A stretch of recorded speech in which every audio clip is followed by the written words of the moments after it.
मेरी सुबह की शुरुआत होती है किचन से, क्योंकि मेरे देवर को भी सुबह जाना होता है ड्यूटी, तो मुझे जल्दी उठ के किचन में काम करना होता है नाश्ता वास्ता बनाने के बाद। उसके बाद से मैं लग जाती हूँ झाड़ू मारने पे।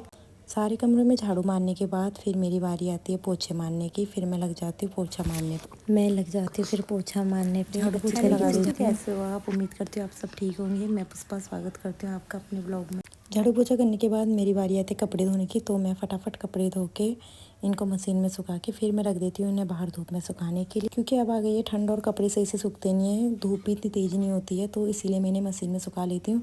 और घर में छोटा बच्चा है तो उसको कपड़े चाहिए होते हैं, तो उसके कपड़े जल्दी से मशीन में सुखा के फिर मैं इन्हें धूप में सुखा देती हूँ।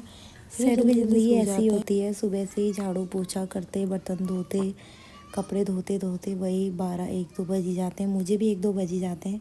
उसके बाद से मुझे फटाफट तैयार होके मैं भी नहा धो के तैयार हो जाती हूँ, क्योंकि मेरी बहन का कॉल आया था और वो गांव से आ रही थी। तो गांव से आओ और कुछ लेके ना आओ, ऐसा तो हो ही नहीं सकता।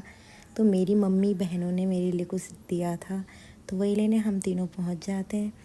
फिर हम वेट करते हैं, ऐसे ही इनकी बस बहुत लेट आती है, हम वहीं पर इंतज़ार करते हैं। बस आने के बाद हम आ जाते हैं घर। मेरी बहन ने दी थी मुझे बहुत बड़ी ककड़ी और एक कुरकुरे का पैकेट दिया था और ज़रा सी मूली दी थी। एक सब्जी लायक तो मूली हो ही जाती,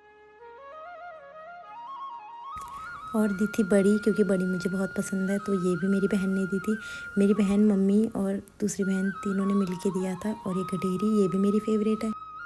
और मेरी बहन ने दिए थे मेरे लिए अखरोट। गांव से इतना चीज़ भी आ गया। खाने में मेरी सास ने बनाया था तोरी का काफ और भात, और गांव वाली ककड़ी का जल्दी से रायता बनाया, और जो मूली आई थी उसका सलाद बनाया। फिर मैंने फटाफट सब खाया, क्योंकि मेरे को बहुत तेज़ भूख लगी थी। मुझे तो अपने गांव की चीज़ें बहुत पसंद है। आप लोगों को भी पसंद है तो कमेंट में जरूर बताना। मेरे आज के ब्लॉग में इतना ही। मिलते हैं नेक्स्ट ब्लॉग में नेक्स्ट टॉपिक के। तब तक के लिए बाय बाय। अगर चैनल पे नए हो तो सब्सक्राइब ज़रूर कर देना।